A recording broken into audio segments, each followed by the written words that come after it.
बच्चों, अध्यापक और अध्यापिका बंधुओं को, प्रबंध कारिणी समिति को, सबको बाल दिवस की शुभकामनाएं।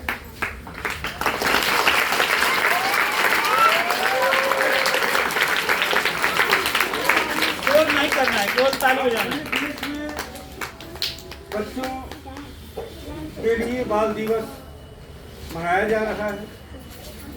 बाल दिवस क्यों मनाया जाता है? ऐसा कहा जाता है कि प्रथम प्रधानमंत्री माननीय पंडित जवाहरलाल नेहरू बच्चों को प्रेम करते। ये एक सामान्य बात है। नेहरू जी कौन थे? एक साधारण सवाल है कि नेहरू जी कौन थे? तो पहला उत्तर आप लोग यही जानते हैं कि देश के पहले प्रधानमंत्री।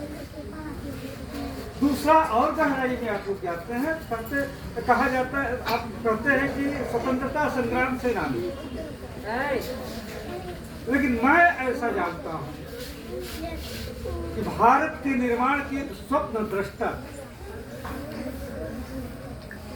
नेहरू इस देश के सिस्टम में, जैसे आपके लैपटॉप और कंप्यूटर में एक डिफॉल्ट सिस्टम हो, नेहरू इस देश के डिफॉल्ट सिस्टम। तो नेहरू यह सही है कि आम लोगों के बीच से नहीं निकले थे, गरीबों के बीच से नहीं निकले थे। एक बहुत ही पढ़े लिखे राजसी खानदान में पैदा हुए थे, शिक्षित हुए और उच्च शिक्षा ब्रिटेन में पढ़ाई किए और उसका लाभ यह मिला कि विदेशों में पढ़ने की वजह से उनको पता चला कि दुनिया में लोकतंत्र भी होता है। क्योंकि भारत में तो राजतंत्र था, यहाँ राजा हुआ करते थे और बाकी लोग प्रजा हुआ करते थे। लेकिन नेहरू जैसे लोगों और नेहरू जो विदेशों में जाकर पढ़े तो उन्हें पता चला कि शासन का ऐसा भी तरीका है कि जहाँ आम लोग, गरीब लोग वोट डाल सकते हैं और आम लोगों के बीच से प्रधानमंत्री चुनकर जा सकते हैं। ये विदेशों में पढ़ने का कारण, इसलिए हमें भी देश के अलावा विदेश की तमाम सिस्टम की किताबों को पढ़ना चाहिए। क्या करना चाहिए? कोर्स के अलावा भी बहुत सारी कहानियां, किताबों, देश विदेश की चीजों को हमें जानना चाहिए। तब हमारी बुद्धि नेहरू जैसी व्यापक है। दूसरी बात बताऊं, नेहरू ने बच्चों के लिए प्रेम नहीं किया, बच्चों के लिए एक भविष्य की कल्पना की। इस देश के निर्माण में प्रथम प्रधानमंत्री होने के समय इस देश के पास सुई तक नहीं बनती, स्कूल कॉलेज की तो बात ही नहीं। अंग्रेजों के खुले हुए 2-4 स्कूल थे।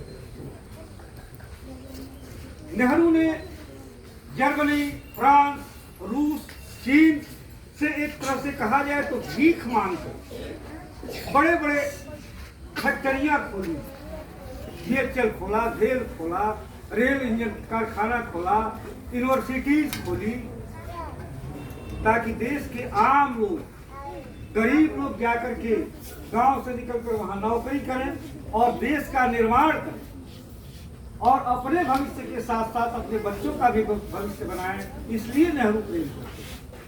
प्रेम केवल कहने की बात नहीं, प्रेम ये था कि बच्चों के भविष्य को कैसे ऊपर उठाएं।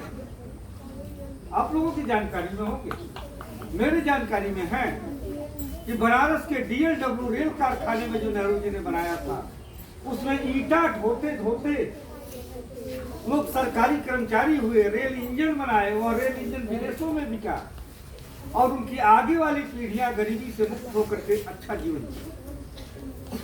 नेहरू बच्चों की यह कल्पना करते कि भारत में बच्चे पढ़ करके ब्रिटेन के यूनिवर्सिटी में जाएं और जा रहे हैं। नेहरू एक इस देश के भविष्य के लिए एक जो स्वप्न देखते थे, उस स्वप्न की वजह से ही हम यहाँ बोल रहे हैं, आप लोग यहाँ पढ़ रहे हैं। ऐसे महान व्यक्ति विभूति के बारे में और अधिक पढ़ने की जरूरत है।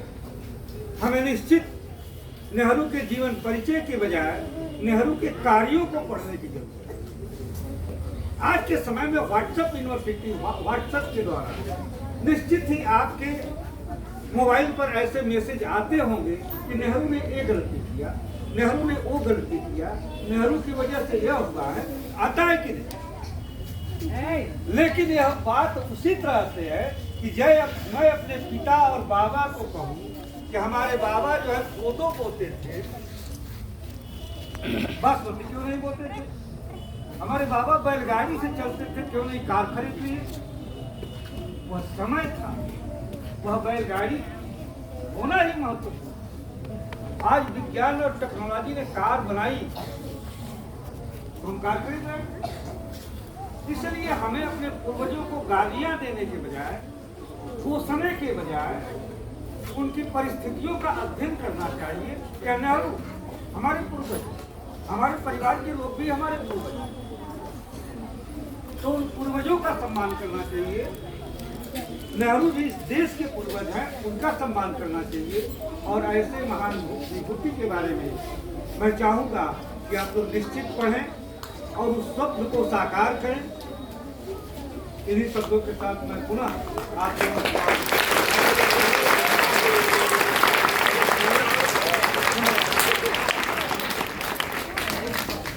इस अवसर पर आप लोगों को अभी एक राष्ट्रीय स्तर पर कहानी की पुस्तक प्रकाशित हुई है, जिसमें प्रथम कहानी मेरी छपी है और ये पुस्तक अभी डाक से मेरे पास आई है।